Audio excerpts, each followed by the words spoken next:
I never knew he was a dog until I gave birth to our son. Episode 4.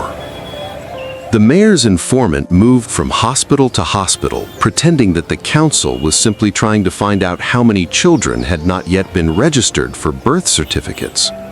In truth, they were hunting for the parents of a particular child, the one who had the unusual signs the mayor was so desperate to find. After days of quiet investigation, they returned with a list of parents whose children were registered at hospitals but had no record at the council. Naya's son was on that list. The group, disguised as council officials, used one man's familiar face, someone often seen at the council premises, to gain trust. They went door to door, knocking politely, then pressing their way in once suspicion was lowered. When they finally reached Naya's home, she froze. She had been certain she had escaped their attention.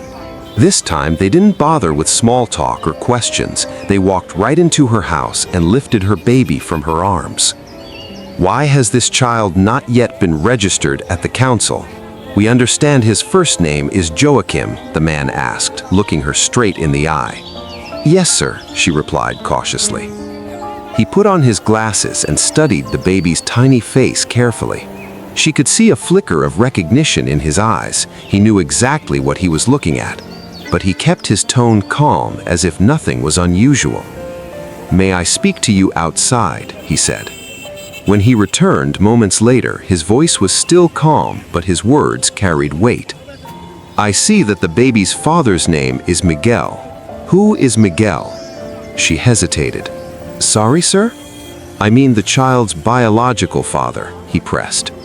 He was a stranger I met one night at the town square, she admitted.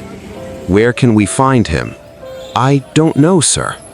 You don't know the man who fathered your child? He stepped closer, his tone firm. Find him. Tell him we need his presence at the council. If he doesn't show up, he risks losing his son. And don't try leaving town with the baby. We have eyes everywhere. She clenched her fists. If I can't leave town, how am I supposed to find him? That's your problem, he replied coldly. As he spoke, Joachim let out a low, throaty growl, strange for a baby, but it didn't surprise them. They already knew the signs they had come for. Naya's heart pounded. She understood the danger now.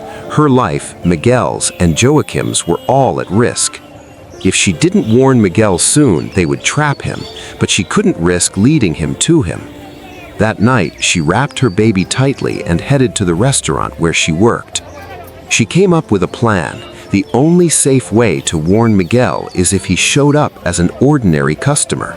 No direct contact, no suspicious glances, just a message passed quietly without anyone noticing. The next day, she worked with her eyes constantly on the door, praying he would come. Every time she returned from the kitchen, her gaze went straight to his favorite seat, the one he always chose if it was empty. Hours passed, then finally he walked in. He sat in that same familiar spot.